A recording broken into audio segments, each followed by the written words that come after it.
Without the body, the law would be a dictionary. You know, and if you don't know what a word means, using the dictionary is helpful, but not that helpful, because like, unless you've had the experience of anger, the dictionary can't tell you what anger means. It just refers to other words. But the words themselves refer to something else. And the law refers to something else. And without that, it has to be in tune with that something else and has to be in accordance with it. And so I don't think we can ever delineate the proper body of laws. And that's also why like ideological utopias, see, the ideological utopias dispense with the transcendent. They say, this is what we need to do. It's like, no, you don't know. That's not good. You have to leave space for what you kind of know and for what you don't know.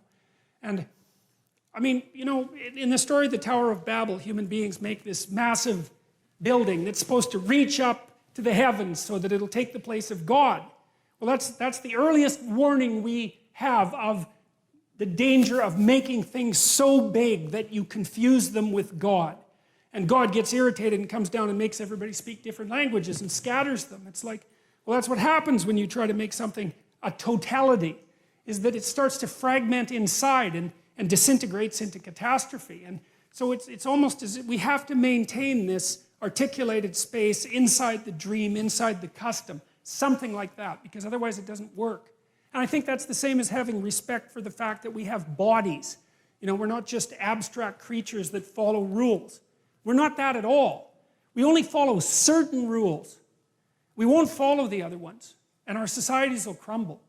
And so, we just don't know enough to articulate the entire landscape of behavior with articulated rules. Not at all. We can't do it. It's beyond us. Yeah, yeah.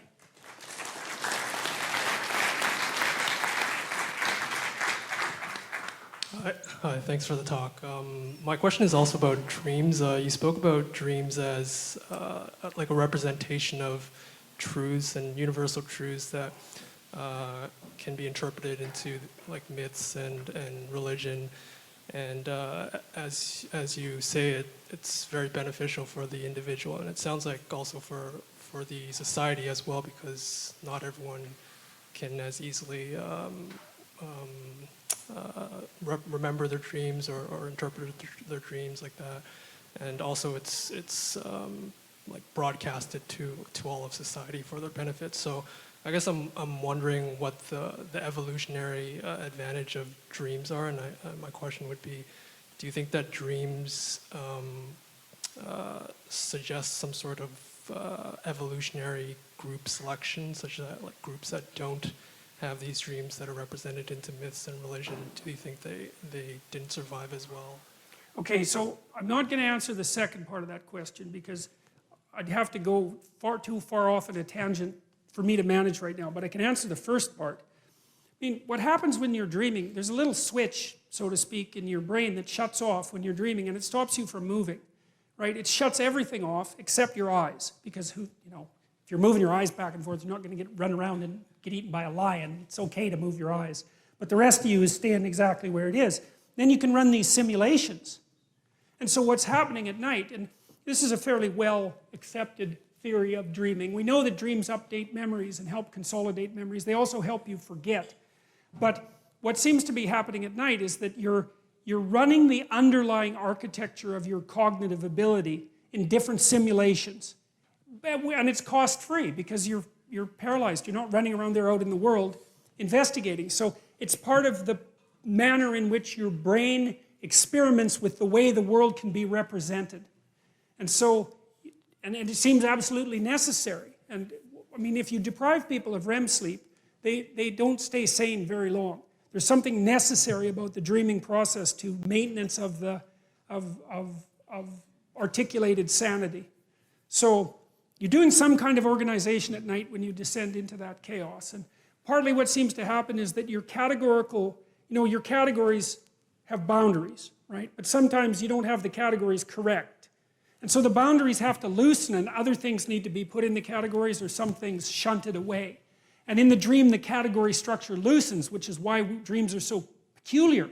But they're experimenting. It's your mind is experimenting with the underlying categorical structure of imagination and trying to update your your mode of being in the world. Dreams often concentrate on things that provoke anxiety. So if you wake people up when they're dreaming, the most commonly reported emotion is anxiety. And so the dream is like the first stages of the attempt to contend with the unknown. And so the dream is half unknown and half known, which is also why it's so peculiar, you know, because you kind of understand it, but you don't really. And it partakes of the unknown and of the known. And it's the bridge between the two, something like that. So.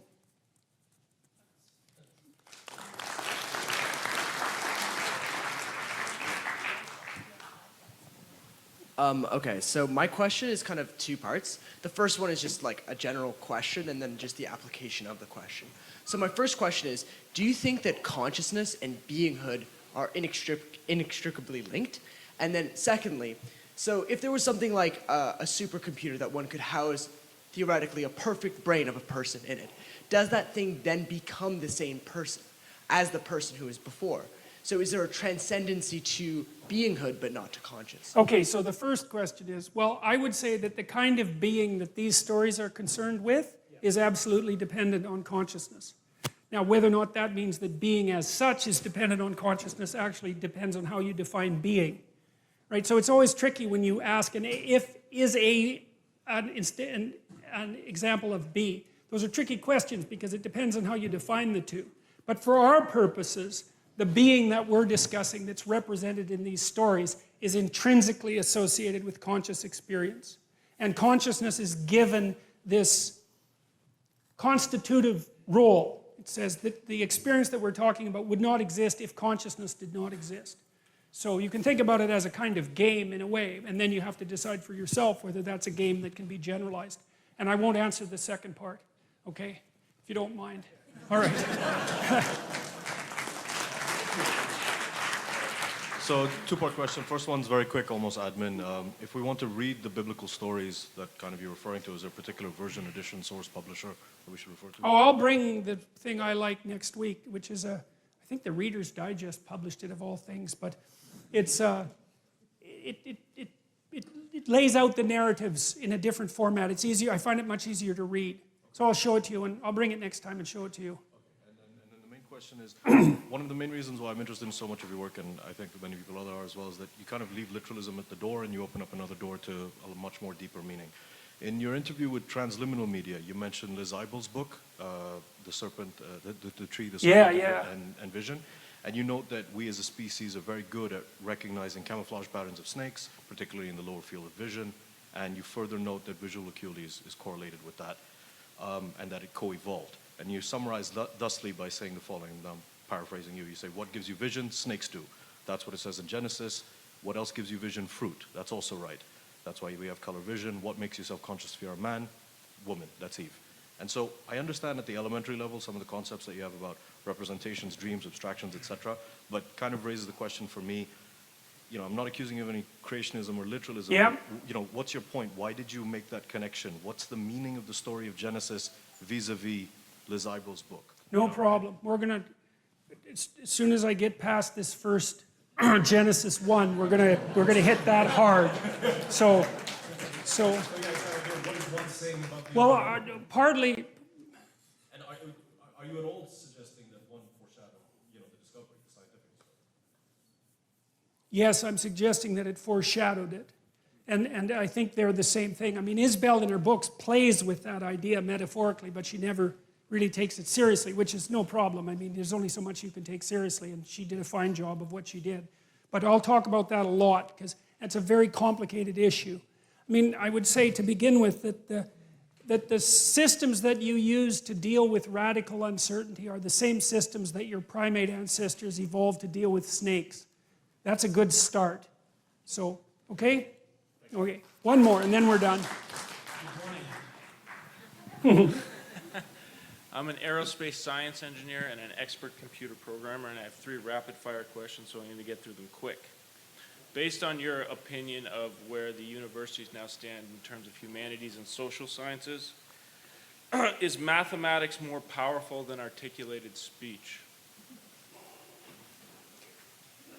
I'm not sure, I'm not exactly sure how Does the it first... make you more powerful to study mathematics and hard science in university Oh, than it does to Well, it depends on what you mean by power, I guess. I mean, obviously studying mathematics and computer science makes you insanely powerful. The question is, to what end? And I don't think that you can extract an answer to that from the study of mathematics. The humanities are there to ground people in proper citizenhood. That's a way of thinking about it. And so, yes, it makes you powerful, but then the question is, who has the power? Because it might not be you. It might be the mathematics, so to speak. You know, because you never know what you're an agent of, precisely. And so, yeah, well, look, I've got nothing against computer programmers. I mean, more power to you guys, and mathematicians as well. But Mathematics would be a tool, not yes, and it has to be a tool. Right, it has to be a tool of something. And what the humanities were for was to tell people what the tools should be used for. And so the tools themselves are crazily powerful. But that's not necessarily, you know, an untrammeled good. So I have to stop because... One more about art. Okay, quick. You love art, I know you love art. Okay. I want to answer this question. All right? Okay. Okay, you were in this, I guess, one room in a museum in New York where Yeah. you'd seen some original Renaissance artwork masterpieces. Yeah. Like, these are generally accepted as amazing artifacts, okay? Does an original work of art, as opposed to a high-fidelity reproduction, contain the spirit of the artist who created it, and does this account for the disparity in how much you'd have to pay for an original? It does in part. I knew a good portrait artist, and one of the things he pointed out about a great portrait is that it actually contains time. So, you know, because a photograph is one instant, but a portrait is you layered on you, layered on you. So it's got a thickness, you know, and I think you can see that thickness in the original, but it's also a direct manifestation of that creative act of perception. And I don't think you get that. You just can't get the fidelity of the original with the reproduction. But there's more to it than that too, because the painting doesn't end with the frame. You know, like we tend to think of the painting itself as the object, but most objects are densely innervated with historical context. And you can say, well, the historical context isn't the object, but it depends on what you mean by the object. And often people, when they buy a piece of a painting, are buying the historical context, and you just don't get that with the reproduction. It's a kind of magic. It's like, do you want to have Elvis Presley's guitar or another guitar just like it? Well, you want to have Elvis's guitar. It's why. You can't tell it's Elvis's guitar by looking at it. Yeah, but why would you want it? Was there any rational reason for wanting the original? I mean, it's exactly the same. It's a perfect fidelity reproduction, if there's such a thing. Well, it is at the level of detail, but not at the level of context. That's how it looks to me. Okay, we got to go.